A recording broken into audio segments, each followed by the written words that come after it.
الشيطان الرجيم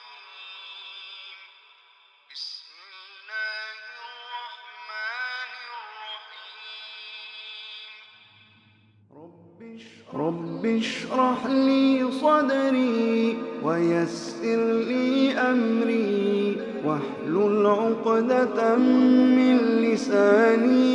يفقه قولي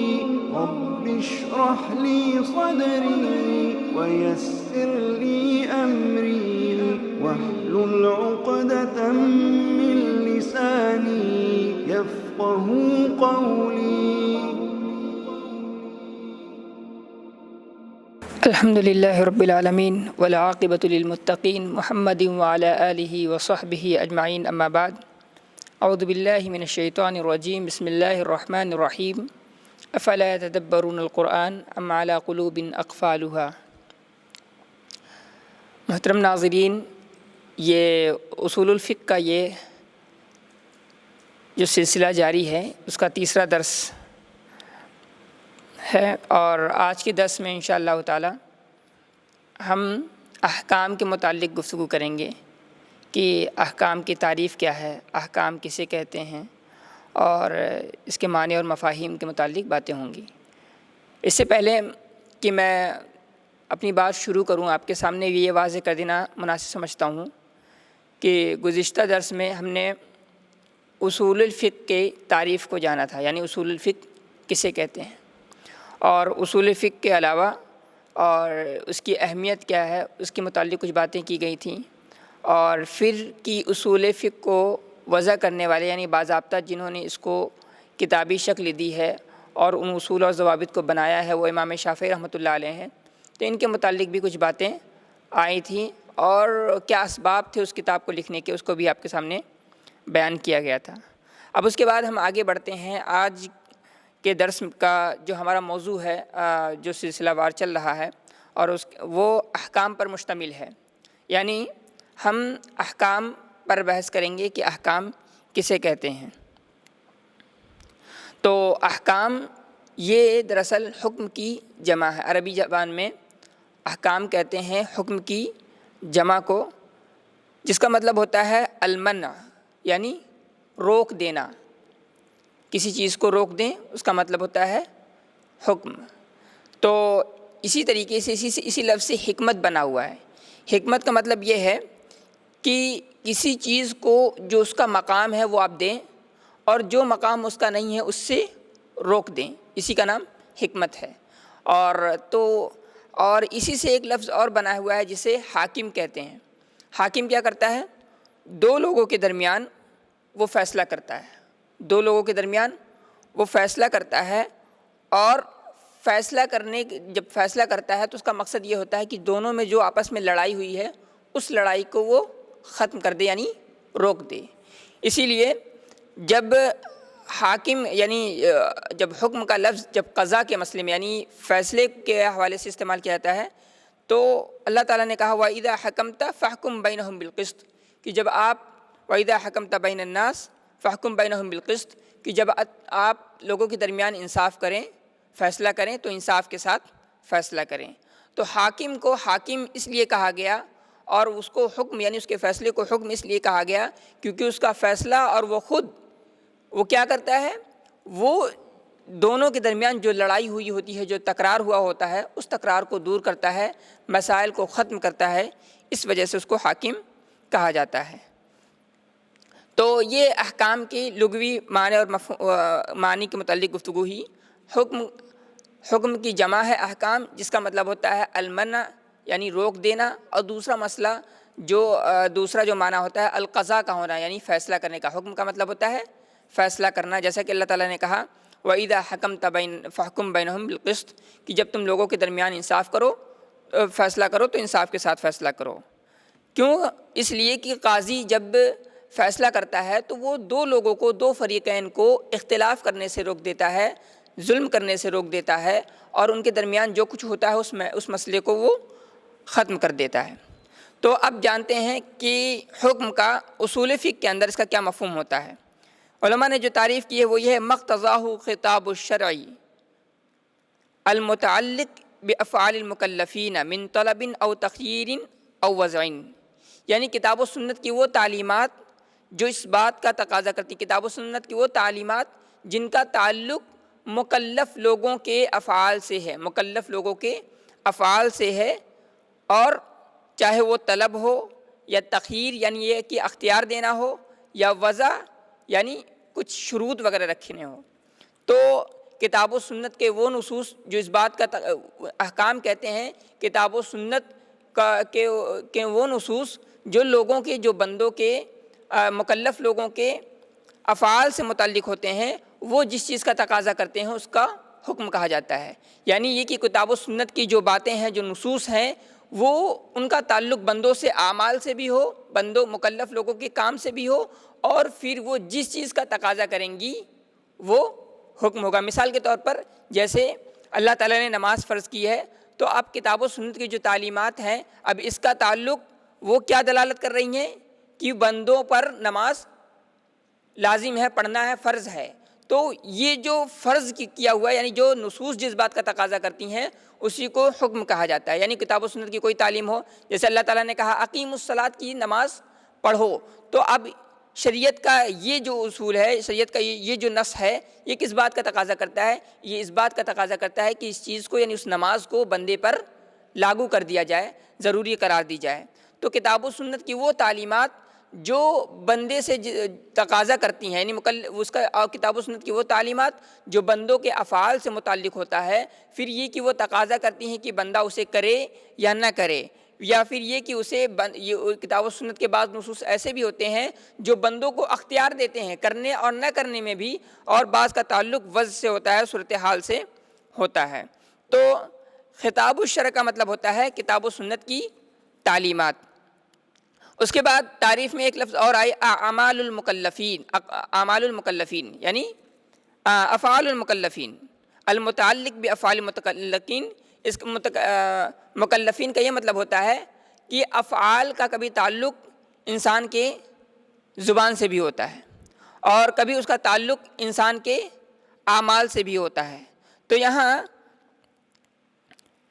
کبھی کبھار افعال کا یعنی فعل کا تعلق انسان کے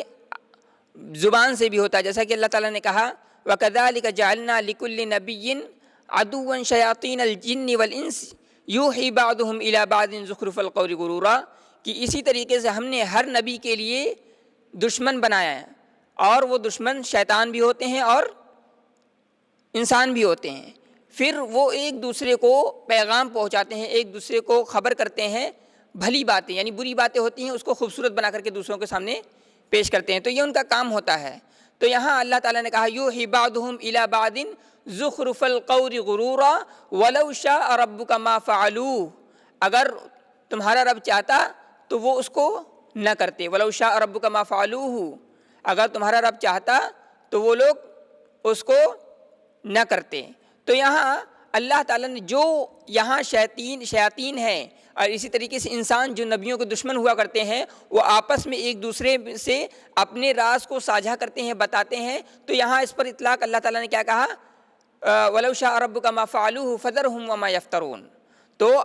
یہاں اللہ تعالیٰ نے ان کے باتوں کو پر فعل کا اطلاق کیا ہے، یعنی کبھی کبھار بات بھی یہ انسان کے عمل میں داخل ہوتا ہے، کیوں؟ اس لیے کہ انسان اسے بول رہا ہوتا ہے۔ اور کبھی کبھار افعال کا تعلق، افعال جو ہوتا ہے یہ حوادث کے بھی معنی میں ہوتا ہے، یعنی بہت سارے حادثات ہوتے ہیں، بہت سارے جو ہے حادثات ہوتے ہیں، تو ان حوادث پر یعنی ان واقعات پر بھی فعل کا اطلاق ہوتا ہے۔ اسی طریقے سے کبھی کبھار ایسا بھی ہوتا ہے کہ فعل کا اطلاق کسی کام کے نہ کرنے پر بھی ہوتا ہے، فعل کا اطلاق کسی کام کے نہ کرنے کا پر بھی ہوتا ہے، جیسے اللہ تعالیٰ نے کہا لولا ينهاهم الربانيون والاحبار عن قولهم الاثم واكلهم السحت لبئس ما كانوا يصنعون، کہ اگر ایسا کیوں نہ ہوا کہ اللہ تعالیٰ کے ماننے والوں نے اور اسی طریقے سے جو علماء ہیں ان لوگوں نے، علماء نے اسی طریقے سے جو اللہ تعالیٰ کو ماننے والے ہیں ربانیین، وہ لوگ، ان لوگوں نے لوگوں کو اس بات سے کیوں نہ روکا کہ لوگ جھوٹ سے باز آ جائیں، بری باتوں سے باز آ جائیں اور حرام کھانے سے باز آ جائیں۔ پھر اللہ تعالیٰ نے کہا لبئس ما کانوا یصنعون، کہ وہ لوگ جو کرتے ہیں وہ بہت برا کرتے ہیں۔ یہاں کس کام پر؟ یعنی جو انہوں نے ان کو جو اس وقت کے جو احبار تھے، جو علماء تھے، اور اسی طریقے سے جو اللہ کو ماننے والے تھے، متقی اور پرہیزگار لوگ تھے، ان لوگوں نے لوگوں کو بری باتوں سے نہیں روکا، تو ان کے نہ روکنے پر اللہ تعالیٰ نے اس کو فعل سے تعبیر کیا ہے۔ تو کبھی کبھار ایسا ہوتا ہے کہ فعل کا اطلاق، یعنی اب فعل کا اطلاق انسان کے کسی کام کے نہ کرنے پر بھی ہوتا ہے۔ تو جو افعال المکلفین کا یہاں تین مفہوم ہے۔ ایک تو یہ کہ کبھی بندوں سے اس کا تعلق بندوں کی زبان سے ہوتا ہے، کبھی اس کا تعلق حوادث سے، واقعات سے بھی ہوتا ہے، کبھی اس کا تعلق انسان کے کسی کام کے نہ کرنے سے بھی ہوتا ہے۔ اسی طریقے سے اس کے بعد کہا گیا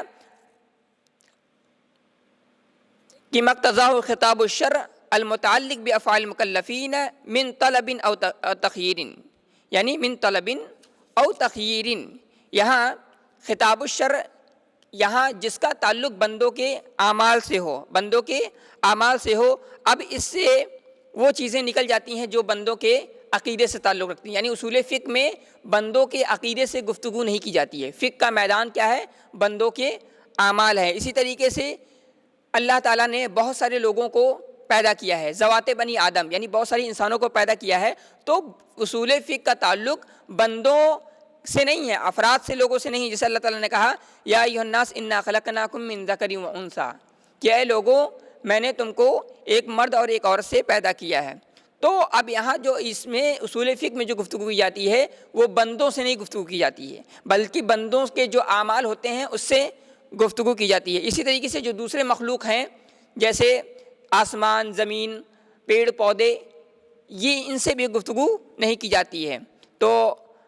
بلکہ یہاں پر اللہ تعالیٰ یہاں یہ بتایا گیا کہ اصول فقہ کا تعلق بندوں کے، مکلف بندوں کے، یعنی یہاں حکم کا جو تعلق ہوتا ہے وہ بندوں کے، مکلف بندوں کے اعمال سے ہوتا ہے، کسی اور نہیں ذوات سے ہوتا ہے، اور نہیں عقیدے سے ہوتا ہے، اور نہیں افراد سے اس کا تعلق ہوتا ہے۔ اسی طریقے سے ایک لفظ اور آتا ہے اعمال المکلفین، یعنی یہ مکلفین کون لوگ ہیں؟ مکلفین یہاں دو چیزیں ان کے پاس ہونی چاہیے۔ ایک تو یہ کہ البلوغ، یعنی یہ کہ انسان بالغ ہو، دوسری شرط یہ کہ وہ عاقل ہو، یعنی عقل مند والا ہو۔ اگر انسان عاقل نہیں ہے، عقل مند نہیں ہے، تو اس پر شریعت کا حکم لاگو نہیں ہوگا، وہ شریعت کا حکم اس پر لاگو نہیں ہوگا۔ اسی طریقے سے اگر بندہ بالغ ہے لیکن عاقل نہیں ہے، سمجھ بوجھ کی بصیرت نہیں ہے، سمجھ بوجھ کی صلاحیت نہیں دی ہے، یا وہ پاگل ہے، تو ایسے شخص پر بھی اللہ کا حکم، اللہ کے شرائع اور فرامین لاگو نہیں ہوتے ہیں۔ تو اللہ کے حکم کو لاگو ہونے کے لیے یہ دو چیزیں ضروری ہیں۔ ایک تو یہ کہ انسان سمجھدار ہو، عاقل ہو، اور دوسری شرط یہ کہ انسان بالغ ہو، بلوغت کی عمر کو پہنچ چکا ہو۔ تو اگر وہ بلوغت کی عمر سے کم تر ہے تو اس پر شریعت کے احکام لاگو نہیں ہوں گے۔ لیکن ایک یہاں سوال یہ پیدا ہوتا ہے کہ بچے کو اللہ کے نبی صلی اللہ علیہ وسلم نے کہا ہے کہ اگر 7 سال کا ہو جائے تو اسے نماز پڑھنے کا حکم دو، اور جب وہ 10 سال کا ہو جائے تو اسے مارا جائے۔ تو یہاں جو 7 سال کا حکم بچہ ہو جائے تو جو اسے حکم دیا گیا ہے یہ تعلیف کے لیے دیا گیا ہے، یعنی یہ کہ انسان کو اس بات کی پریکٹس کرانی ہے اور اس بات کا عادی بنانا ہے کہ وہ آگے چل کر کے وہ نماز پڑھنا شروع کر دے۔ اور 10 سال پر مارنے پر اس لیے حکم دیا گیا ہے، یہاں مطلب یہ ہے کہ تعلیف، یعنی یہ کہ بندے کو اللہ رب العالمین کی شریعت سے قریب کیا جائے، یہ مقصود ہے، تربیت مقصود ہے، اور تربیت کے زاویے سے یہ باتیں کہی گئی ہیں۔ ورنہ اصلاً یہ ہے کہ کوئی بھی شخص شرعی احکام کا مکلف اس وقت تک نہیں ہوگا جب تک وہ بالغ نہ ہو جائے، جب تک وہ بالغ نہ ہو جائے تب تک وہ مکلف نہیں ہوگا۔ تو یہ دو شرائط پائے جانے چاہیے، ایک تو یہ کہ انسان بالغ ہو، دوسرا یہ کہ انسان عاقل ہو۔ اور بلوغت میں ایک چیز یہ پائی جاتی ہے کہ اگر بلوغت میں ایک چیز یہ ہے کہ جو انسان کی عمر، یعنی بچے کی عمر اگر 15 سال ہو جاتی ہے تو بعض علماء نے اس کو کہا ہے کہ تو وہ بلوغت کے حکم میں، بالغ کے حکم میں شامل ہو جاتا ہے، یعنی انسان بچہ 15 سال کی عمر کو پہنچ جائے تو وہ بالغ ہو جاتا ہے، اور پھر اس سے شرعی احکام مطلوب ہو جاتے ہیں۔ اس کی دلیل علماء نے یہ دی ہے کہ حضرت عبداللہ ابن عمر رضی اللہ تعالیٰ عنہ نے اپنے آپ کو انہوں نے جنگ بدر میں پیش کیا کہ میں بھی جہاد کرنے کے لیے جا سکتا ہوں یا نہیں، تو اللہ کے نبی صلی اللہ علیہ وسلم نے انہیں لوٹا دیا۔ لیکن سن 3 ہجری میں جب جنگ احد ہوئی تو اس موقع پر جب انہوں نے پیش کیا اپنے آپ کو، اس وقت ان کی عمر 15 سال تھی، تو اللہ کے نبی صلی اللہ علیہ وسلم نے انہیں جنگ کے لیے مکلف کر دیا۔ تو علماء نے اس سے یہ مسئلہ نکالا کہ 15 سال کا اگر کوئی شخص ہے تو اس پر وہ احکام لاگو ہوں گے، بالغین کے احکام۔ اسی طریقے سے بعض علماء نے جو شرائط ہیں، جیسے یہ کہ زیر ناف کے بال اگانا یا اس طریقے سے جو اور شرطیں ہیں، داڑھی مونچھ کا نکل جانا، تو یہ سارے شرطیں علامات علماء نے بیان کی ہے۔ تو ایک ان میں سے جو قوی ترین علامت ایک یہ ہے کہ انسان کی عمر یا بچے کی عمر 15 سال پہنچ جائے، اور اس کے علاوہ اگر یہ علامات ظاہر ہوتے ہیں یا نہیں ظاہر ہوتے ہیں تو اس پر جغرافیہ یعنی جو جہاں ہم رہ رہے ہوتے ہیں اس علاقے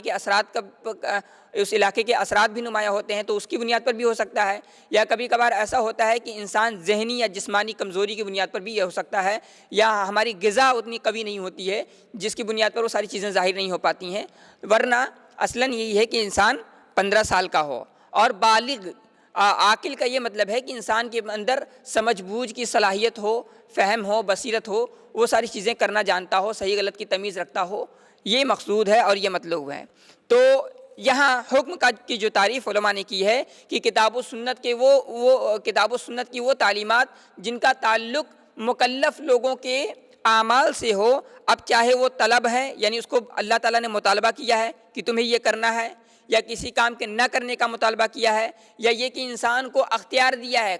کرو یا مت کرو، یا یہ کہ اللہ تعالیٰ نے اس کو وہ کچھ کنڈیشن بنائے، کچھ شروط بنائے ہیں جس کو وضع کہا جاتا ہے۔ تو طلب یہ اس کی 4 قسمیں بنتی ہیں۔ ایک تو یہ کہ ما امر به علی وجہ الالزام، پہلی چیز یہ کہ وہ چیزیں جس کو اللہ تعالیٰ نے اجباری طور پر انسان پر لازم قرار دیا گیا، یعنی اللہ تعالیٰ نے اس سے بندے سے مطالبہ کیا کہ تمہیں یہ کام کرنا ہے اور یہ کام تم پر ضروری ہے، جیسے نماز پڑھنا ہے، تو نماز پڑھنا یہ بندوں پر بہت زیادہ ضروری ہے، فرض ہے۔ تو اس کو کیا کہتے ہیں؟ ما امر به علی وجہ الالزام، وہ چیزیں جو بندوں سے لازمی طور پر اللہ تعالیٰ نے جس کا مطالبہ کیا ہو۔ اسی طریقے سے ایک وہ چیزیں ہیں ما امر به علی وجہ الافضلیہ، یعنی وہ چیزیں ہوتی ہیں جس کو اللہ تعالیٰ نے بندوں سے تو طلب کیا ہوتا ہے، لیکن وہ چیزیں بندوں پر ضروری نہیں ہوتی ہیں، وہ چیزیں بندوں پر ضروری نہیں ہوتی ہیں بلکہ بہتر ہوتا ہے، یعنی اگر انسان وہ کر لے گا تو اس کو اس پر ثواب ملے گا، نہ کرے گا تو اس پر ثواب نہیں ملے گا۔ جیسے فرائض کے علاوہ جو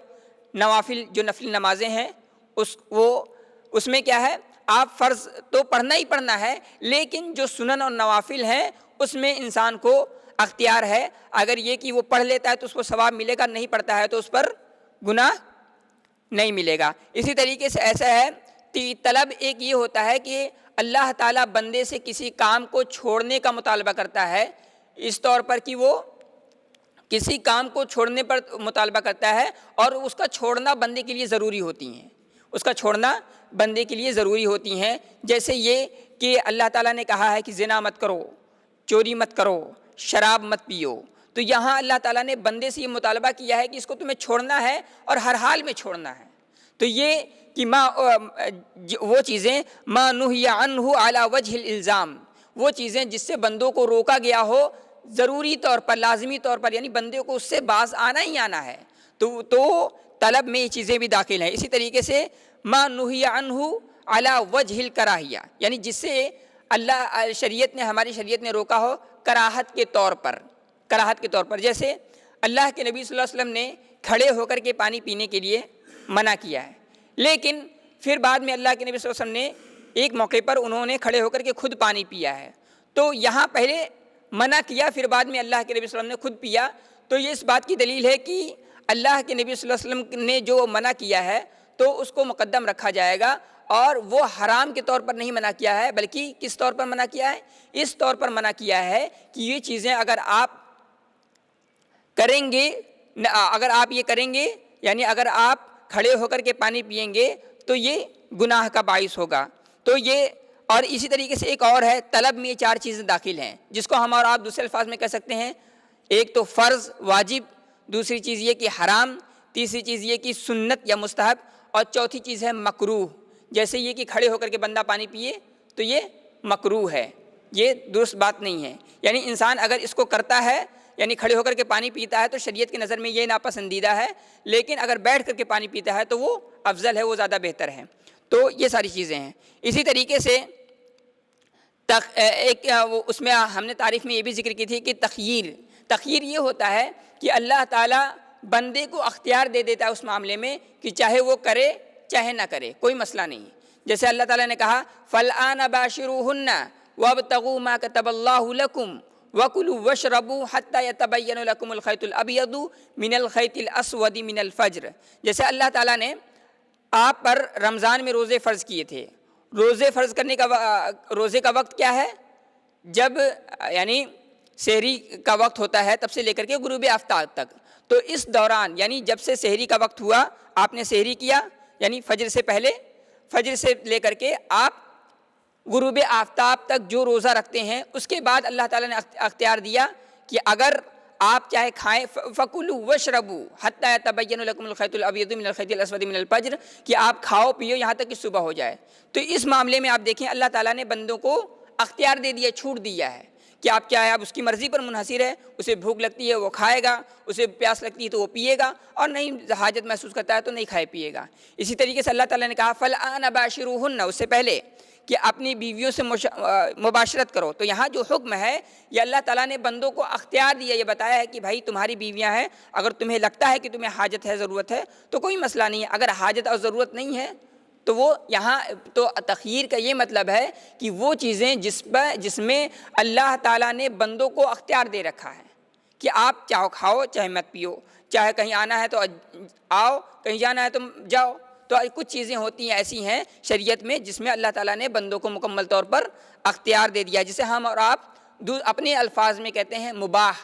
یا یہ کہ کہتے ہیں کہ یہ جائز ہے، کہتے نہیں کہ یہ جائز ہے، تو مطلب جائز ہے مطلب یہ کہ اس کا کریں یا نہ کریں، دونوں صحیح ہے۔ اسی طریقے سے ایک لفظ یہاں پر یہ بھی آیا تھا کہ کتاب و سنت کی وہ تعلیمات جو بندوں کے افعال سے متعلق ہیں، چاہے وہ طلب ہوں یا اور پھر وہ اس بات کا تقاضا کریں، چاہے وہ طلب ہو یا تخییر ہو یا وضع ہو۔ تو وضع کا کیا مطلب ہے؟ ما وضعہ الشارع من امارات للاعتداد والفساد، یعنی شریعت نے کچھ چیزوں کے لیے کچھ اصول اور کچھ ضابطے بتائے ہیں، کچھ علامت بتائی ہے۔ ان علامتوں کو سامنے رکھ کر کے یہ پتہ لگایا جا سکتا ہے کہ ہاں انسان کے جو اعمال ہیں وہ اللہ کے یہاں قبول کیے جا سکتے ہیں کہ نہیں قبول کیے جا سکتے۔ مثال کے طور پر یہ کہ انسان نماز پڑھنے آئے اور وضو نہ کرے، نماز پڑھنے آیا اور وضو ہی نہیں کر رہا ہے، تو کیا اس کی نماز قبول ہوگی؟ نہیں۔ کیوں؟ اس لیے کہ اللہ تعالیٰ نے نماز کی قبولیت کے لیے وضو کو شرط قرار دیا۔ یا ایھا الذین آمنوا اذا قمتم الی الصلاۃ فاغسلوا وجوہکم وایدیکم الی المرافق، کہ اے مومنو جب تم ان نماز پڑھنے کا ارادہ کرو تو وضو کر لیا کرو۔ آگے پوری تفصیل ہے۔ تو یہاں کی وضو شرط قرار دی پائی، تو اس کو عربی زبان میں یا اصول فقہ کی زبان میں کہا جاتا ہے کہ وضع، یعنی وہ چیزیں جو اللہ تعالیٰ نے کسی عبادت کے لیے یا معاملے کے لیے علامت قرار دی ہو۔ علامت جیسے طہارت نماز کے لیے شرط ہے، یا اسی طریقے سے آپ یوں سمجھیں کہ آپ کو ظہر کی نماز پڑھنی ہے۔ ظہر کا نماز کا وقت کیا ہے؟ ظہر کا نماز کا وقت تب ہے جب سورج ڈھل جائے، زوال۔ جیسے ہی سورج آپ کے سر پر ہے نماز کا وقت نہیں ہوا، لیکن سورج جیسے ڈھل گیا تو ظہر کا وقت شروع ہو گیا۔ تو اب ظہر کا وقت ہو رہا ہے، تو ظہر کا وقت ہونا یہ اللہ تعالیٰ نے ظہر کی نماز کے لیے علامت قرار دیا ہے، یعنی اگر وہ علامت پائی جائے گی تو آپ کی نماز درست ہوگی، ورنہ آپ اگر سورج ابھی پتہ چلا سر پر ہے یا یہ کہ ابھی عروج پر ہے، ابھی چڑھ رہا ہے اور تبھی ظہر کی نماز پڑھنا شروع کر دے تو آپ کی نماز قبول نہیں کی جائے گی۔ تو یہاں جو اصول فقہ کی تعریف یہ ہے مقتضاء خطاب الشرعی المتعلق بافعال المتکلفین، یعنی کتاب و سنت کی وہ تعلیمات جس بات کا تقاضا کریں، چاہے وہ طلب ہو یا تخییر ہو۔ تخییر کا مطلب یہ کہ وہ جائز ہوں جس میں بندوں کو اختیار دیا گیا ہو، یا وضعین، یا یہ کہ وہ علامت ہو کسی عبادت کے کسی چیز کے لیے صحیح یا غلط ہونے کے لیے۔ تو یہ احکام کی تعریف ہوئی اور احکام کی باتوں آپ کے سامنے رکھی گئیں۔ اس کے بعد ہم آگے بڑھتے ہیں۔ میں نے یہ بھی بتایا تھا کہ احکام میں جو پہلا قسم ہے، جو سب سے پہلی قسم ہے احکام کا، وہ ہے فرض یا واجب، دوسرے الفاظ میں کہتے ہیں۔ تو واجب کے بارے میں علماء نے جو کہا ہے میں اس کو آپ کے سامنے ضمناً رکھنا چاہتا ہوں۔ واجب عربی زبان میں کہتے ہیں الساقط اللازم، الساقط اللازم، یعنی وہ چیزیں جو گر جاتی ہیں. جیسے اللہ تعالیٰ نے کہا فَإِذَا وَجَبَتْ جُنُوبُهَا، یعنی یہ کہ جب سورج غروب ہو جائے. تو واجب کسے کہتے ہیں؟ واجب کہتے ہیں ما امر به الشارع علی وجہ الالزام. واجب اس چیز کو کہتے ہیں کہ جس کو شریعت نے واجبی طور پر، جس کو شریعت نے ضروری طور پر حکم دیا ہو، یعنی جس کا شارع نے یا اللہ کے نبی صلی اللہ علیہ وسلم نے یا اللہ تعالیٰ نے واجبی طور پر حکم دیا ہو، ضروری طور پر حکم دیا ہو، اس کو آپ کو کرنا ہے، تو اس کو کہتے ہیں واجب. تو واجب کی یہاں علماء نے کئی قسمیں کی ہیں، اور اس سے پہلے یا اس کی ایک تعریف یہ ہے کہ جس کے کرنے والے کو ثواب دیا جاتا ہے اور نہ کرنے پر عذاب دیا جاتا ہے. واجب کی تعریف کیا ہوئی؟ واجب وہ ہے جس کے کرنے پر ثواب دیا جاتا ہے اور نہ کرنے پر عذاب دیا جاتا ہے، یہ واجب کی تعریف ہوئی. لیکن علماء نے وجوب کی کئی قسمیں بیان کی ہیں. ان میں سے ایک قسم ہے معین اور مبہم، یعنی کچھ چیزیں ایسی ہوتی ہیں کہ جو خاص ہوتی ہیں کہ آپ کو یہی کام کرنا ہے. جیسے اللہ تعالیٰ نے کہا کہ آپ کو نماز پڑھنی ہے، آپ کو زکوٰۃ دینا ہے، تو یہاں خاص چیز کا مطالبہ اللہ تعالیٰ نے آپ سے کیا ہے. اور اسی طریقے سے ایک چیز ہوتی ہے مبہم،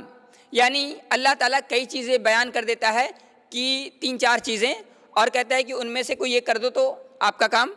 ہو جائے گا. جیسے یہ کہ قسم کا کفارہ ہے، قسم انسان کھا لے اور پھر وہ قسم کو توڑ دے تو اس کا کفارہ کیا ہے؟ فَكَفَّارَتُهُ إِطْعَامُ 10 مساکین، 10 مسکینوں کو کھانا کھلانا ہے. فَكَفَّارَتُهُ إِطْعَامُ 10 مساکین اور